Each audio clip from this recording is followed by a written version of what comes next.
Okay, I think we're live once again. I don't know how many people are actually going to join in on this, but I thought it might be fun. It kind of reminds me of the old days of going live on Friday afternoons. And today I kind of had a little bit of free time, so I decided why not just jump in, see who may want to roll in and do a little bit of a chat. So we'll see if anybody decides to join.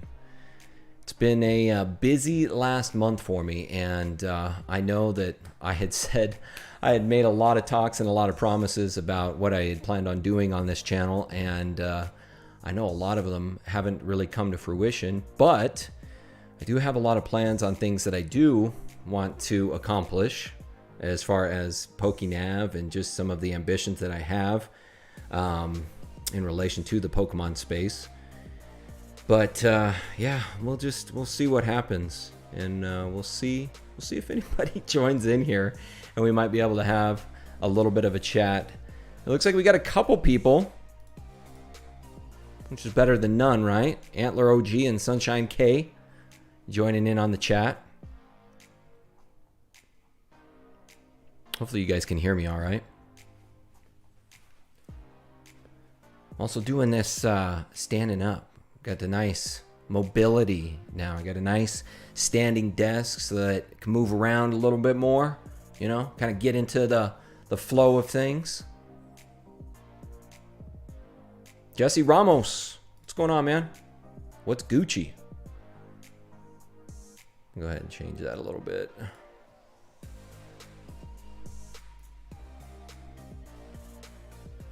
But yeah, I'm interested to hear from you all. Interested to hear your thoughts on the Pokemon market as things stand.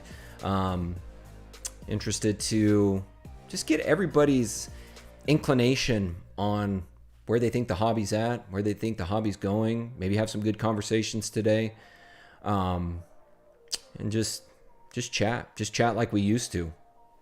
Honestly, I really miss these market chats, and just miss sitting down with you guys and just having discussions. Angry RT, what's going on, man? All right, we got a couple questions coming in, a couple people rolling in. Uncle Aki83, hey man, I'm new to the channel, but I was just wondering on your opinion with the Unigaba Evolution promos. So I will tell you right now that I got 10 promo packs from Pokemon Center Japan. Got to give a big shout out to my buddy Ditto Faction over on Instagram, because he helped me in hooking that up.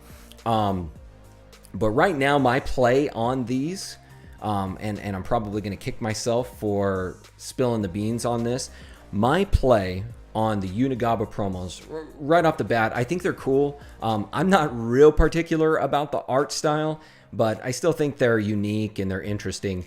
But my play with these, I actually have 10 of these packs off with PSA right now, in the process of getting graded.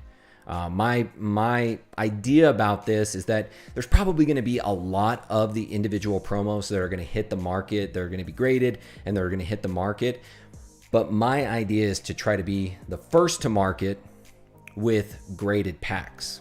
I don't know if I've talked about this much, but to me personally, graded Pokemon packs, sealed packs, is probably one of the most overlooked aspects or niches of the hobby. Think about it. It's really the only sealed product that you can have graded and authenticated with places like PSA. So I've really been shifting my focus a lot more towards graded packs. I've got a lot of some a little bit older packs. I've got some evolutions. I've got some emerging powers. I'm considering getting some EV heroes graded, but I really think that this is a good opportunity to jump in the graded pack realm. They're a little bit more expensive if you're not familiar with graded packs from PSA. They're $30 per pack, so quite a bit more expensive than individual cards, especially if you don't have a membership. And to my knowledge, I don't think PSA even offers a discount for members on graded packs. I think it's just basically $30 across the board. But that's really my play. One of the things that I've been looking at within the Pokemon market in general, because when I look at it overall, and I look at, let's say, modern, for instance, like modern sealed products, I mean, it's really tough right now. We just had pre-orders up on my website for Pokemon 151, which was pretty popular. You know, obviously a lot of people are looking forward to it, but I can tell you right now, back in 2021, when I was doing a lot of volume of modern sealed products, it just does not even compare to the way that it is now. I mean, the demand for these products, and the crazy thing is that the price points on all of these are so much lower than they were before. I mean, you think about it now, MSRP on a sealed booster box is $161. If you take $449, which is the new booster back price, and you multiply that by 36, it's now $161 for a booster box.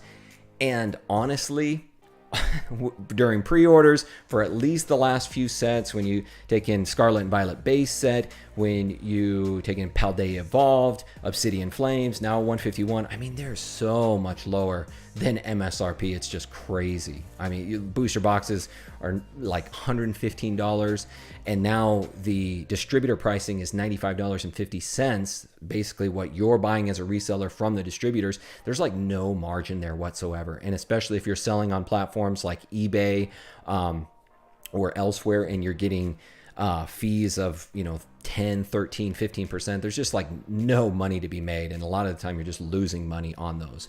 So modern has definitely shifted. Now you've also got Japanese products, right, where there's a great opportunity in Japanese. I mean, the prices are just extraordinary.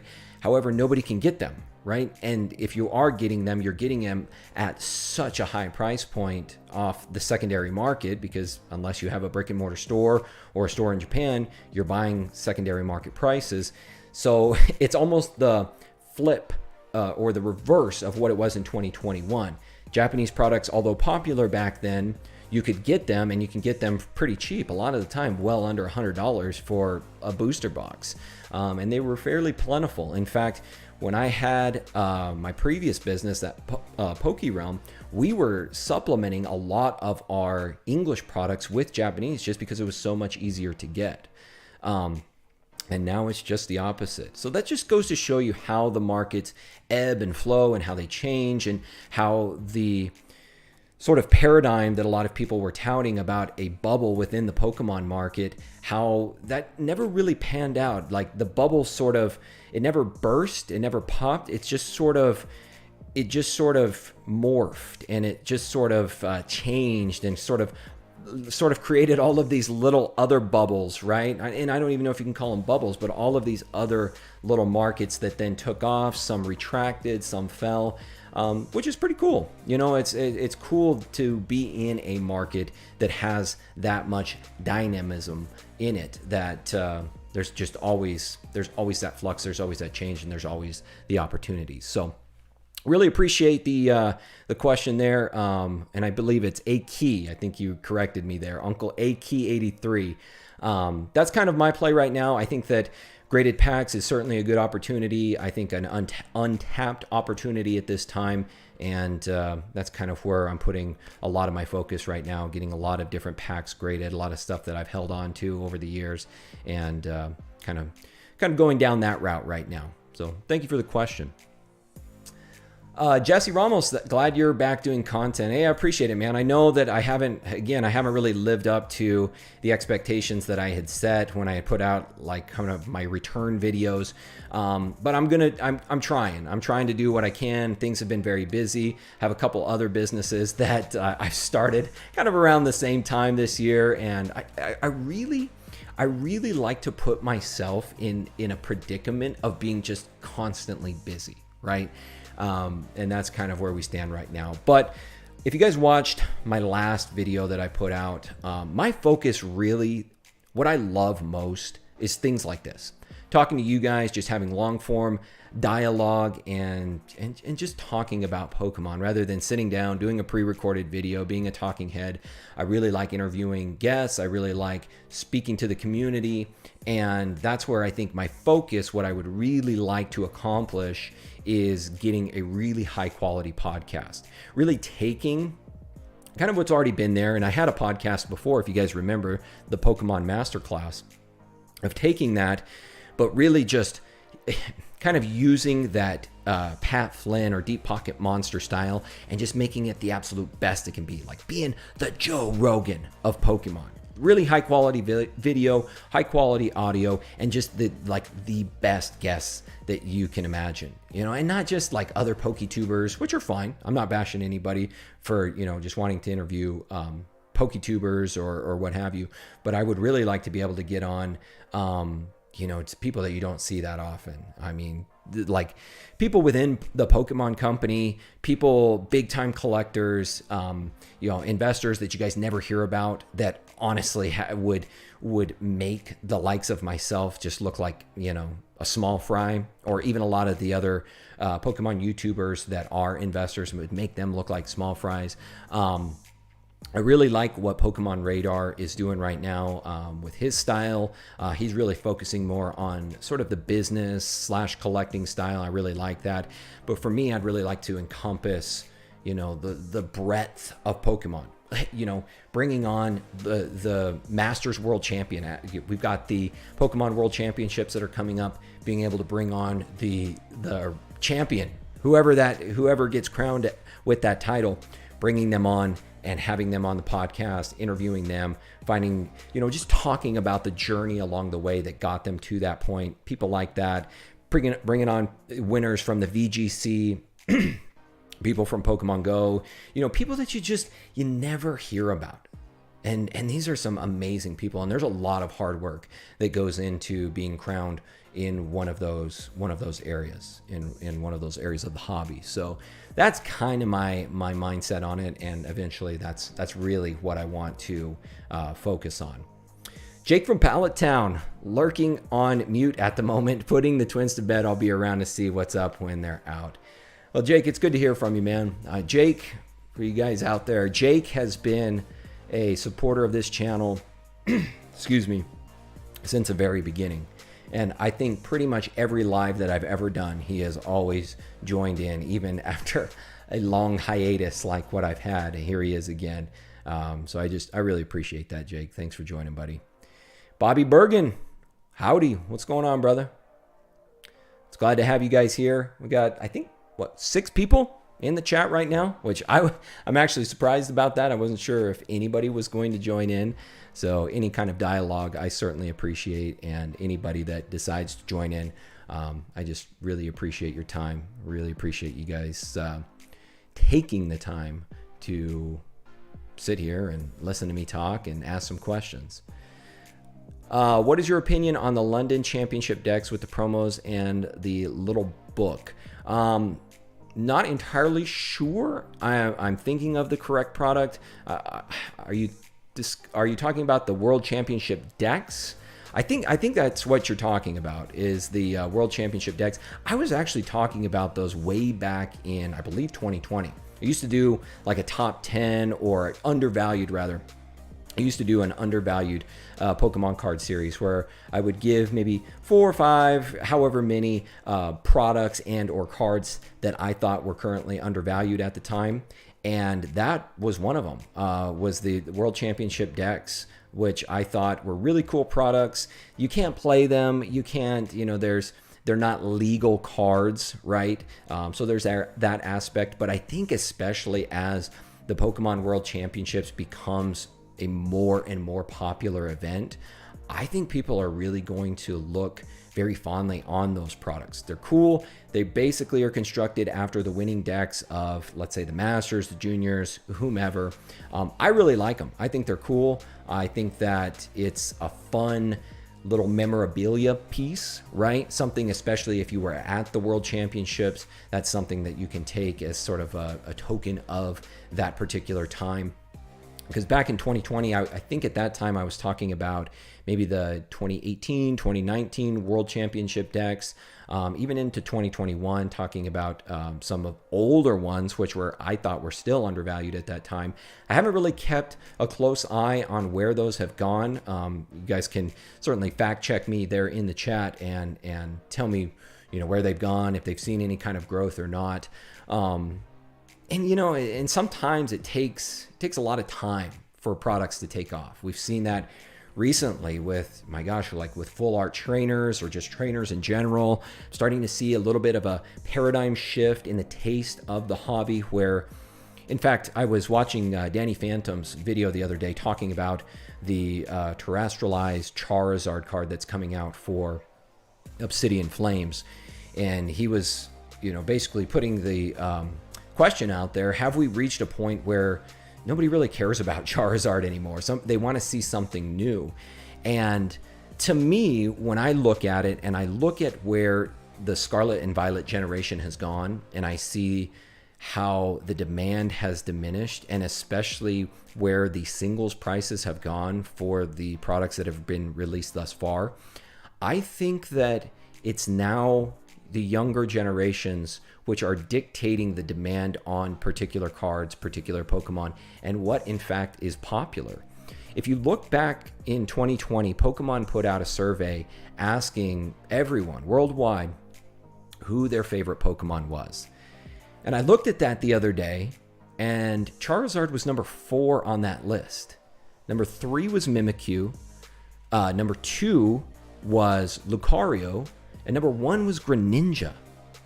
Now, you can make the argument, okay, who's actually taking those surveys? Are the people that are actually spending money in the hobby and really sort of dictating where prices go? Are those type of people actually taking those type of surveys? I get that argument.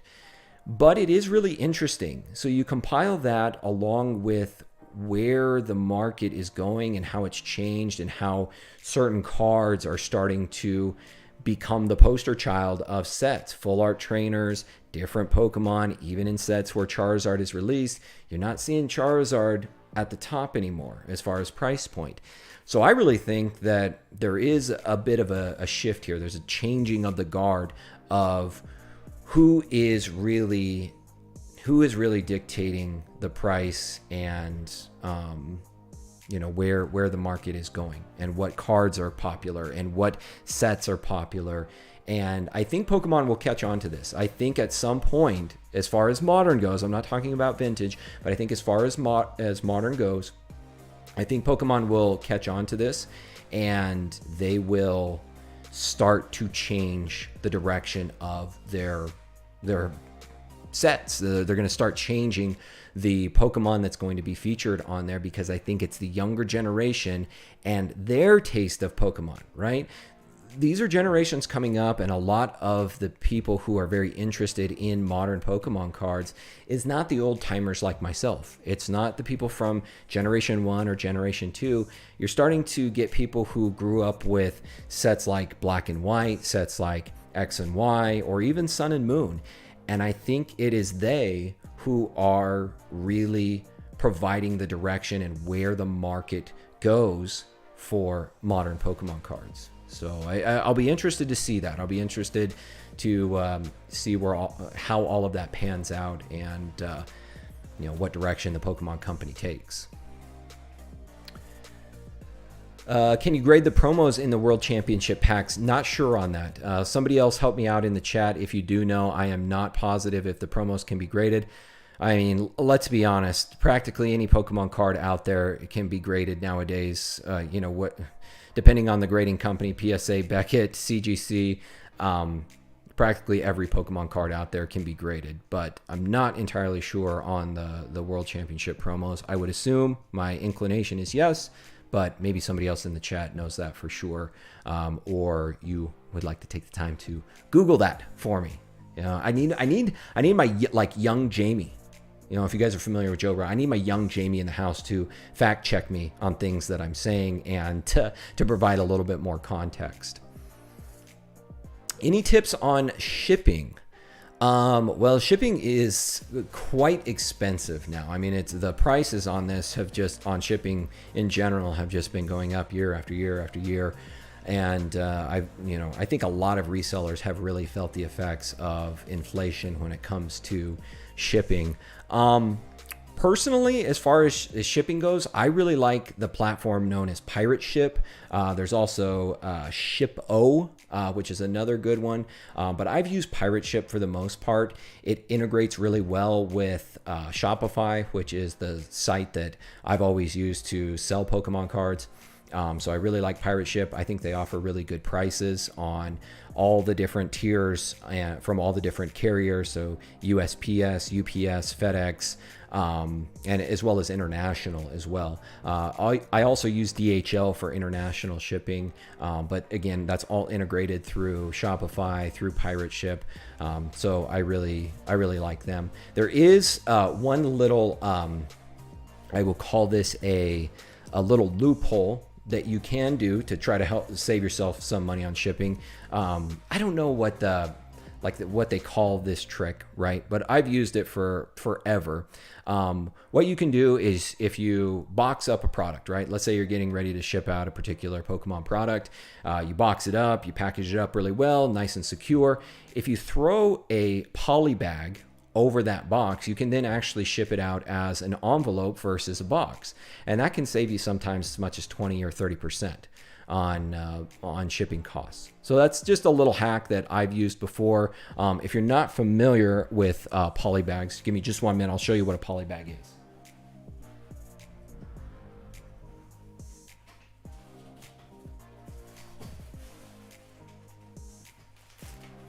So these are poly bags. You can get these off of Amazon.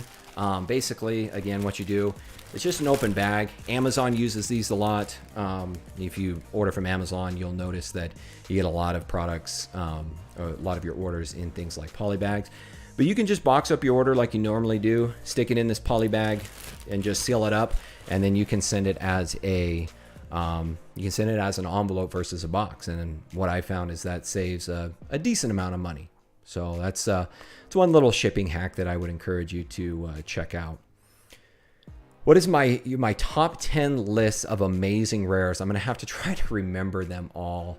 In fact, actually, I got back not too long ago. I got back a bunch of graded amazing rares, which I'll pull those out. I'll show you guys real quick. Hold on just a second.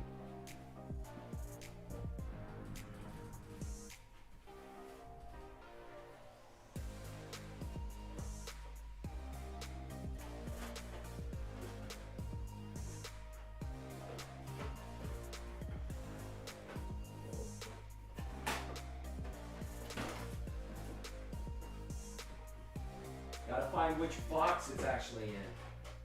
Oh, here we go. Okay, so here's some of them that I got back. I think all of these are from Vivid Voltage. They are. So we've got the Raikou came back. Oh, hopefully that'll focus. Let me see. PSA 10, Raikou. Got the PSA 10 Rayquaza. This one's probably my favorite. If this will focus. Let's see. There we go. PSA 10 Rayquaza. We've got the Zamazenta as well. Also PSA 10. Got pretty lucky on these, honestly. Most of these cards have really not panned out as far as price. I really thought that they were going to do a lot better as far as long-term value, which could still be the case. Let's see. There's the Jirachi. I really thought that these would pan out a little bit better. But I think what happened is that Pokemon printed a lot more of these, and they weren't exactly as amazingly rare as we thought that they were going to be. But really cool, I would say probably... I remember those from Vivid Voltage. The other one, I believe, was Shining Fates, if I'm not mistaken, where the other amazing rares were featured. And I'm trying. There was the Reshiram, which was pretty cool. But I would say probably the Rayquaza. I think that one's probably my favorite. But you never know. Again, guys, you never know where some of these cards will go. Right now, Amazing Rares, not that impressive. I think most of these, even in a PSA 10, are probably less than $100 at this point. Which, again, is not incredible. Now, this set, Vivid Voltage, I think is less than 2 years old. can correct me on that if I'm mistaken, but I believe it's less than 2 years old. So you never know. They could eventually pan out. We've seen that happen where certain cards just all of a sudden pop off. Again, a lot of that could be dictated by a changing taste in the hobby. Different collectors have things that they look back on fondly, and maybe somebody grew up, maybe they got introduced to Pokemon around Vivid Voltage, really love these amazing rares, and then all of a sudden you start to see them climb. So you never know. But yeah, thanks for that question, Bruce City TCG. Let's see, SSB Player 1, do you have a Japanese contact for Japanese Pokemon cards and products? So I've used a couple different people in the past. It's really tough. I'll tell you right now, even having done a lot of business with both of these individuals, it's really tough to get Japanese products right now. One, because secondary market prices that they're paying are very high. So subsequently, then the price that they charge to me is very high. So the margin that you try to squeeze out is almost nominal. But secondly, with the Japanese market exploding, their businesses are doing really, really well right now. So it's really not necessarily in their benefit to sell to somebody like me for a much less price that they can sell to, you know, all of you and make a lot more money, right? And I can't blame them for that. I can't blame them for wanting to, you know, capitalize when the market is really hot. But I have used Brian from PokéNe.com. That's P-O-K-E, N as in Nancy, E as in Echo.com. I would highly recommend checking out Brian's website. They're great. He really was one of the forefathers of selling Japanese Pokemon products here in the US and really just outside of Japan. Really built his business almost entirely off of Japanese cards, which he was building that business all the way back in 2020, I believe. So, and Brian's a great guy. I would highly recommend checking out his channel, PokéNe. I think it's PokéNe_Pokemon. You can find him on Instagram too, TikTok, all those different places. He's got a lot of good videos about the business side and how to run a successful business. And then also I've used guy on Instagram, Chazer808. So Chazer 808. Initially he lived in Japan. I think now he's back in Hawaii, where he's originally from. And again, just real hard to get products right now. So that would be another big goal of mine, would be to try and get a good source in Japan, somebody that's reliable, somebody that I can buy from in big quantities. But you know, everybody, and myself included, you always want to jump on a particular product, market, niche when it's hot, right? Like, it's one of those things where you got to really stay consistent with those relationships over the long term and ride it through. Like right now, for instance, right now could possibly be one of the best times to get in with a distributor if you can, because the English market is kind of in a slump right now. And I would say that if you're able to ride this out and kind of come out on the other end when the market is hot, guess what? You'll get paid those dividends in the end. But you just have to be able to ride out those low points. So, yeah, that's what I've used in the past as far as Japanese contacts, both of those individuals, and they've always been very, very good to me. Just really good dudes and good businesses as well. Angry RT, do you think Pokemon games are hitting the next generation like Pokemon Red and Blue did? You know, that's really hard to say, because I mean, I don't know. Is anybody in the chat from, you know, some of the recent generations of, you know, let's say Sun and Moon, let's say Sword and Shield, Scarlet and Violet? I don't know. I mean, are you guys, if these are some of your first Pokemon games, were you really excited for them?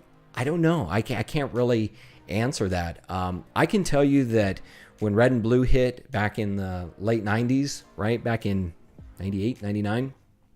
I mean, it was huge.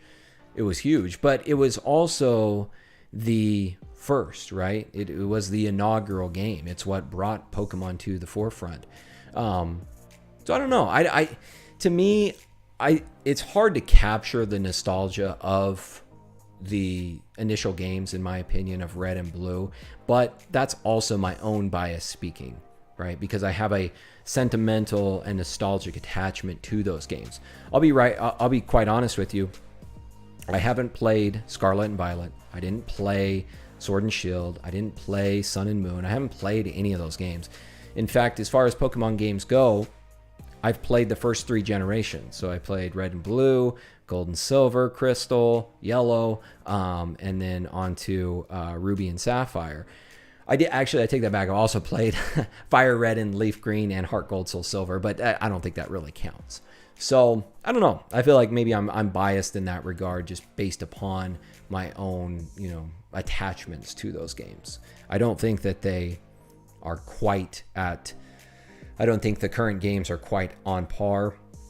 But the other thing is, I don't think Pokemon, while those games were great for the time in which they existed, I don't think Pokemon has really done a great job of creating new and exciting games throughout the years, right? It's really up until the Scarlet and Violet, it's really been the same premise in every single game. It's really been the same plot, the same storyline, the same model of game for the last 25 years. So I know they've made the new generation more open world. There's not really a strict gameplay mechanic that you have to go through. So maybe they are starting to change. Maybe some of the DLCs also add to that and help with that. But again, I've never been huge into the video games other than obviously from the earliest generations. Bruce City TCG, Rayquaza, amazing rare. PSA 10 is $31 on eBay. Invest. Question mark, invest. Hold on just a second.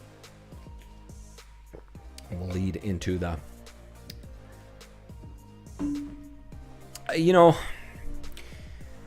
this one's hard to say.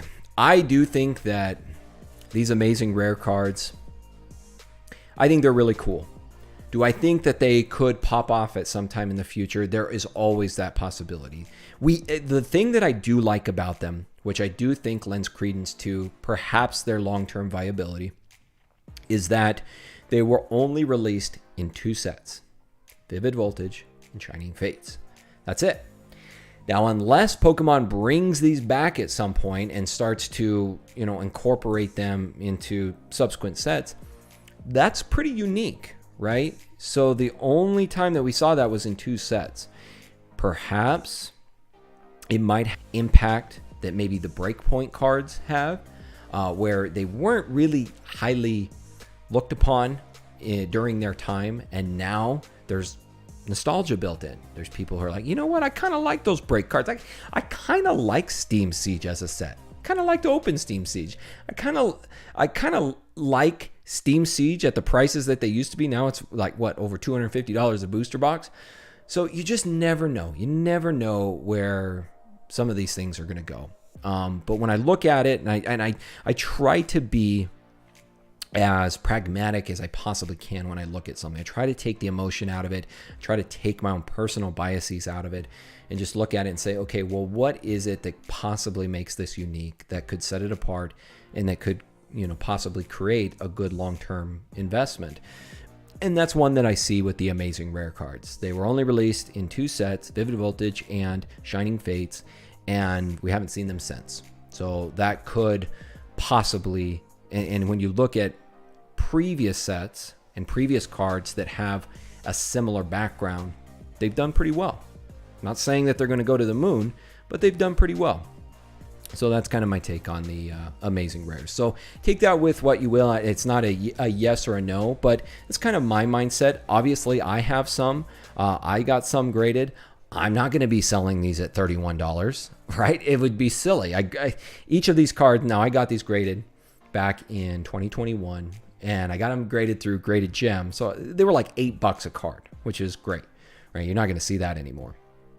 But I'm still going to hold on to them because, in the end, once you take out the grading costs and everything like that, it's like, do I really want to sell a card and make, $20?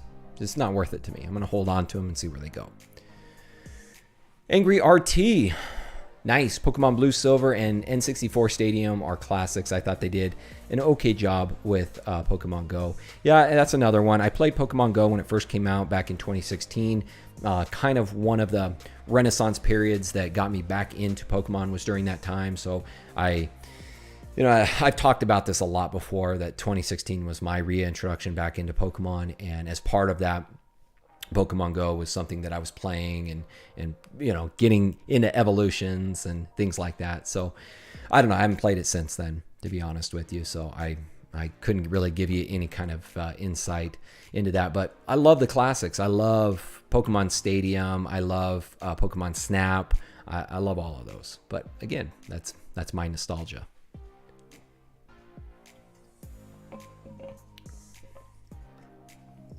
Ross Grant. Hey, welcome. Welcome from the UK, my friend. Have you all seen the new Gold Charizard coming in Obsidian Flames, turning out to be a nice set?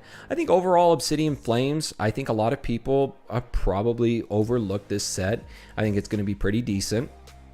The thing that is interesting to me is that you're getting more Charizards in there, but it's not really enticing a lot of people. Like if you're still keeping tabs on what sealed products are going for, things like that, it hasn't pushed it up, right? It hasn't given it an upward trajectory, even though we've got, the like kind of shattered glass terrestrialized Charizard. You've got the gold Charizard that Ross was just talking about. But it hasn't really moved the market on products itself. It'll be interesting to see where the singles go, where the prices for those go for the Charizards. But again, I think that kind of lends back to the previous argument of, I just think people are tired of Charizard, right? Now, people like myself, we like Charizard. We grew up with it, right? But again, I think it's a different dynamic that is driving the modern Pokemon card market right now. And it's not the old timers like myself. So I think you're going to start to see a change. I think you're going to start to see a change, and you're going to see different featured Pokemon in sets. And I think that will probably start to send it to different levels. I've been fascinated by how the trainer cards have become kind of the new Charizard, right? The Iono from Paldea Evolved. You go back into even Scarlet and Violet. You start to look at where a lot of these full art trainers are going, from Sun and Moon, from Sword and Shield. And it's really crazy. I never really would have expected that. But again, I think that's the different taste of this new generation. Lord Bulbasaur, modern Radiant cards are an exciting long-term hold for me and more potential than amazing rares, in my opinion. Yeah, the Radiant cards really cool as well. Going all the way back to like Radiant Charizard from the Generations subset, and yeah, I think they're cool. I'm trying to think of some of the other sets that featured Radiant Pokemon most recently. You guys can let me know in the chat, but they're the sets are escaping me right now. But yeah, I think they're cool. Again, yeah, probably a good long-term hold. That's kind of the way that I always look at it, is like, okay, what is that differentiating factor that sets it apart from others, right? That sets it apart, makes it unique among other cards. It's not just a quick gimmick, that the Pokemon Company is trying to put out there. I like Radiance. I do. And you might very well be right in that over the long term, maybe a better hold than Amazing Rares. Ross says, yeah, maybe too many Charizards right now. Back in 2021, if you would have told me that, too many Charizards, I'd say you can never have too many Charizards. They could have made an entire, now here's an idea. Pokemon. If you really want to test this theory, make a set that is entirely Charizard. Nothing but Charizards. Like, put in there like a small, subset type of total card count. 75 cards, all Charizard. See what it does. That could really test this theory. Bobby Bergen, I don't think anyone ever saw the trainers becoming popular, especially when you think about how back in the day most people were like, why did I just pull a trainer and not a Pokemon? Yeah, it's true. And again, it's what's kind of caught me off guard and made me really start to step back and go, yeah, these things change, right? Dynamics change. Every market changes, and it changes based upon the new generations, right? Like, for instance, I'll tell you guys one thing. So I also really interested and heavily invested into real estate, right? I feel like an analogy to the Pokemon market is when you start to look at homes that are being built now. First, there was a change. There used to be 2-story homes were very popular. That's what everybody built. Everybody built a 2-story home, right? More space. You basically vertically integrate and get more space, right? Well, then people the taste started to change. Different generations, like my parents' generation, really liked 2-story homes. My generation, single-story homes. Now, what you're starting to see is still single-story homes, but homes that are basically built within a home within a home, right? Like, for instance, we have a home with a guest house, casita, whatever you want to call it. And you're starting to see more and more of those pop up. Why is that? Well, you've got the baby boomer generation, one of the largest generations, right? And they're retiring, they're getting older.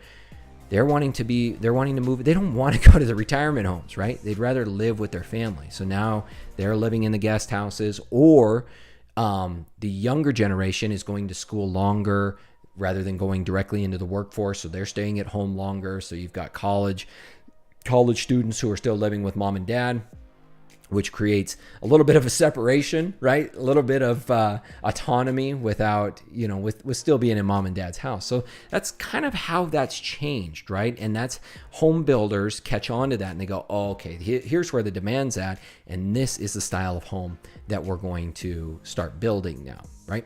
And I think it's the same thing with Pokemon. Any savvy company out there is going to adjust and change to the dynamics and the tastes of its consumers, right?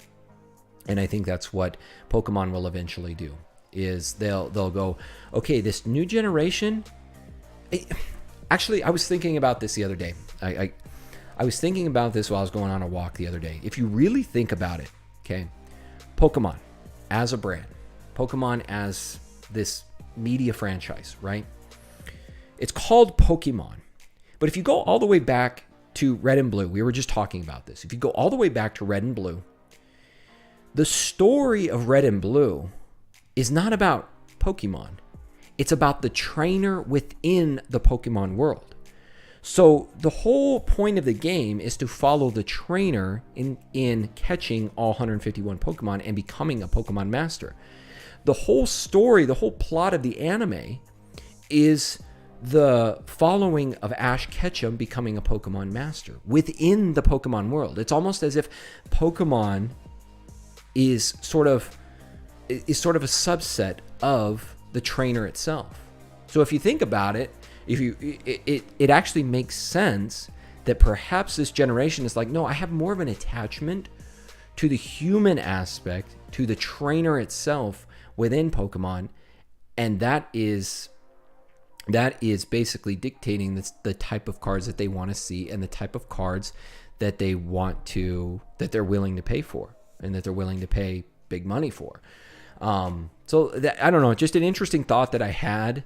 But when you really stop to think about it, yeah, like the whole core of Pokemon has really been built around the trainer and almost secondarily the Pokemon itself. So I don't know. You guys let me know what you think about that thought. You feel free to tear apart my my postulation there. Let's see. Christian Ruber, I think there's a huge gap in the English market right now. There are a lot of amazing set cards and promo cards that have been released in the last couple years. Definitely a lot of underrated cards. Yeah, I think so too. I think that, but I agree with that, but then I can't explain it, right? I can't explain why that has changed. And again, all I can say is that I feel like with modern, it's a changing dynamic that maybe the majority of people just don't really care about those anymore like they used to. And so what may be considered underrated to us, maybe having been in this hobby for a long time, is considered overrated to the people who are, really going out and buying a lot of these sets. Ross says, since Sword and Shield base, I bought a case of booster boxes and a case of ETBs of every set and kept sealed. Not sure if this is a decent strategy or not. Evolving Skies has flown, etc., but unsure. I'll be honest with you. I really don't think. And again, it depends on what price you're paying for it, in my opinion. Like if you're paying over MSRP, so let's go back to Sword and Shield era. If you were paying over $144 a booster box, then I would be a little bit more hesitant in saying, oh yeah, it's a good long-term hold. But if you're buying, let's say in the low 100s, it is highly unlikely, and I would be glad to debate anybody on this, and I would be glad to see anyone who can prove otherwise, that if you're buying in the low 100s, that those booster boxes are going to fall below that price point in 5 years, right? Because people it's like rinse, cycle, repeat, right? Even a set like Battle Styles, which at one point was selling for like $80, $85, almost less than wholesale price. I mean, it's climbed. Chilling Rain, same thing, back up to MSRP. A lot of these sets, it just, if you're getting it at a good price, and especially MSRP or below, to me, it's highly unlikely that 5 years from now that they're going to fall below that price point. I just do not see it happening. So it's almost like a no-brainer.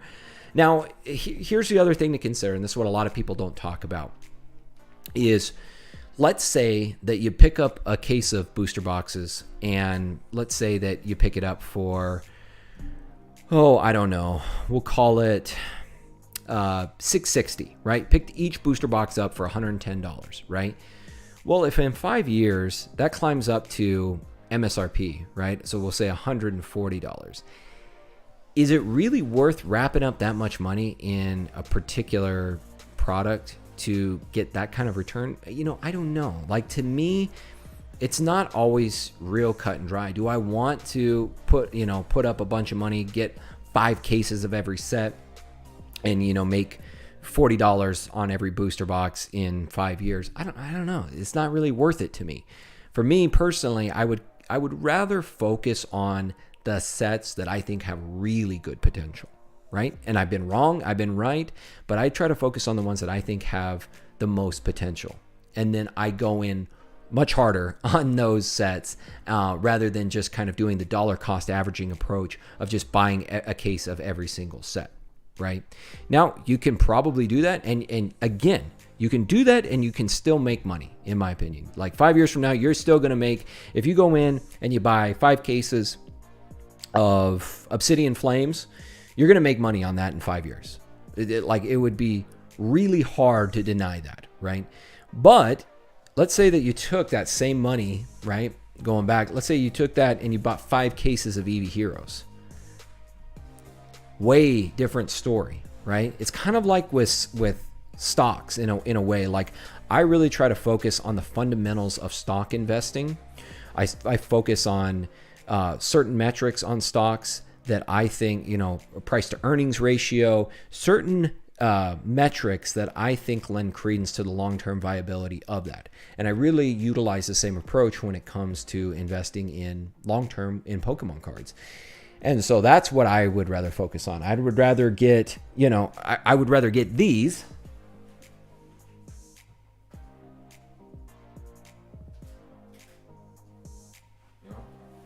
I'd rather be getting, Eevee Heroes or Evolutions, because I really believed in these products.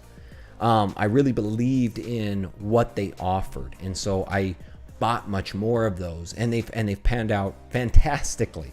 Now, I don't have many of them left because a lot of them I divested, I sold, I got kind of got out of it back in 2022 to further endeavors in other areas and to buy other products for Pokemon. But that's kind of my approach. Let's see. Really curious to see where Scarlet and Violet TCG goes in the second half. The alt arts and illustration rares are cool, but wonder if they'll switch things up. Yeah, I mean, undoubtedly they'll switch things up. Pokemon is, I think, is very keen for the most part on what their consumer wants, and they adjust accordingly. And I think they'll do the same thing here. They'll see. I think they track these things very closely, and they start to follow the trends of when that change starts to take place, right? If it starts to drop off and it's not as popular, they start to switch. Okay, we've got to come up with something new. This is getting stale. We've got to come up with something new. Give the people what they want. Curdle 54, good to see you back. You should get Jake with Pokenomics or Pokemon Knowledge on the channel. It would be interesting what you guys had to say. Yeah, I don't know. To go that route again, I think the podcast that I've been talking about, that's really my end goal, is to have the absolute best Pokemon podcast that you guys have ever seen. Again, utilizing like that Pat Flynn style of, okay, here he really took it and said, okay, there's not high quality storytelling within the YouTube Pokemon space, and he capitalized on that, and he's gotten huge. I see podcasts out there for Pokemon, right? And this is not to bash on any of them. In fact, I really enjoy a lot of the different Pokemon podcasts. But what I'm saying is that creating a really high quality podcast, like great video, great audio, the best guests that you don't see often, and that people that you've wanted to hear, right? And people that can really give you insight into Pokemon, getting people within the Pokemon company, getting the players, getting the collectors, getting people at the very top, like the Joe Rogan of Pokemon. That's like my goal of creating that space where I bring on the best guests and just create this environment to where you're getting the best of the best. That's my goal. Tyrex UK, what's going on? What's your prediction on interest rates over the next 12 months? Well, it looks like from what we're looking at here, I believe the next FOMC meeting is I believe it's at the end of this month, right? If I'm not mistaken, I believe it's this month at the end of July, and then the next one is in September. I've been hearing a few different things, right? I've heard that this next meeting, which I believe is at the end of July, will be the last interest rate hike, right? I've also heard that they're expecting 2 more interest rate hikes over 2023. Personally, I think that we're going to see 2. I think we're going to see 2 interest rate hikes. I think that the Federal Reserve is not going to be too preemptive. I think that they're going to go through 2 more interest rate hikes. They're going to try to get inflation down. Their target is 2%.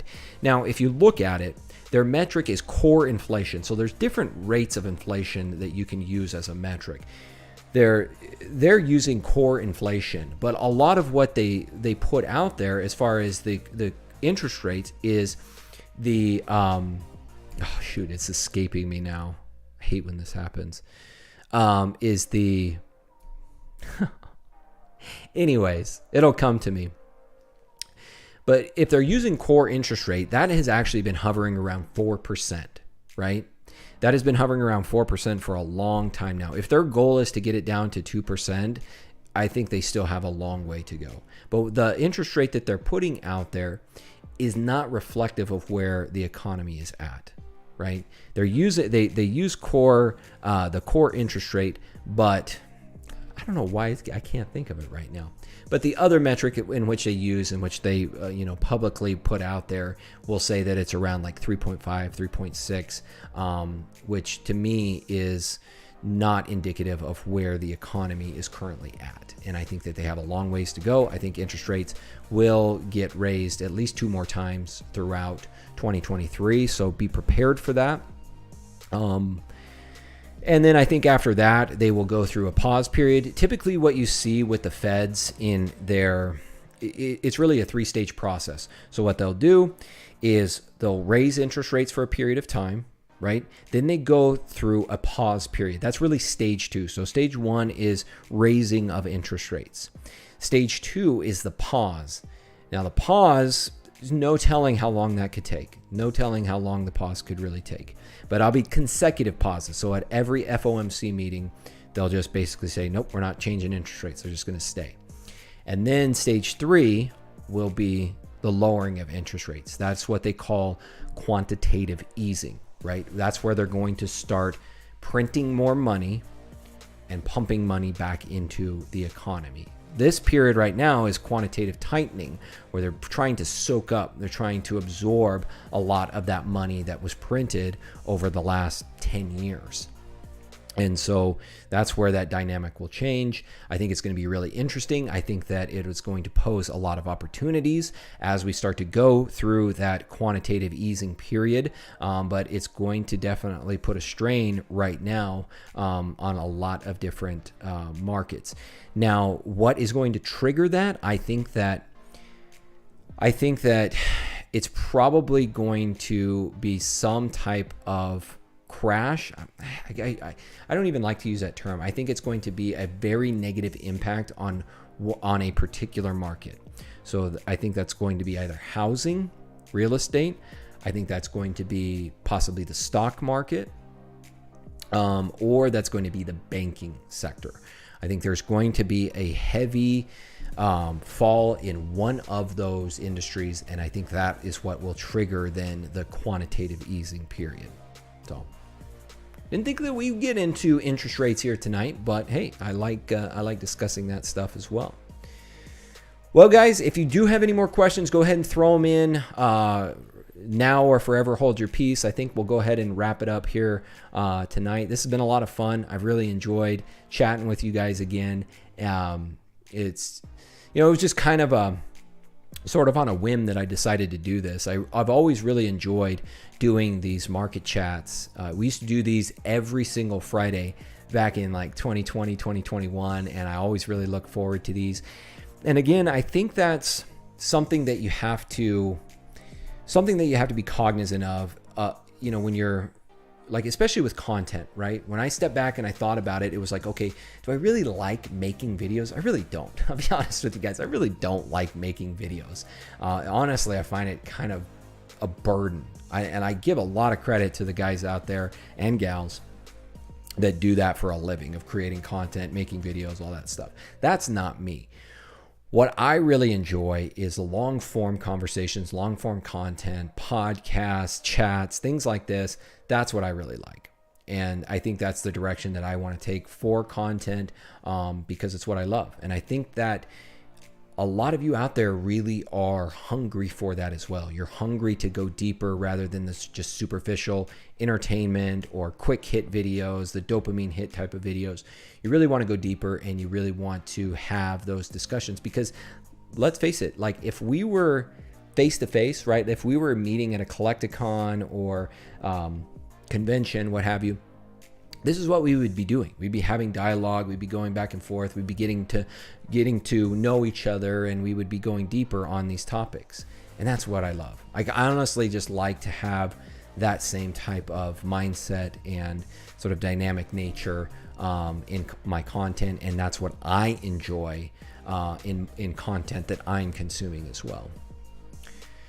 Lord Bulbasaur, a couple more questions here. How do you think student loan repayment restart will impact collecting market? I think that it'll not just the collecting market, but I think overall it's certainly going to have an impact. Obviously, student loan payments have been postponed over the last 3 years, so they haven't been collecting interest.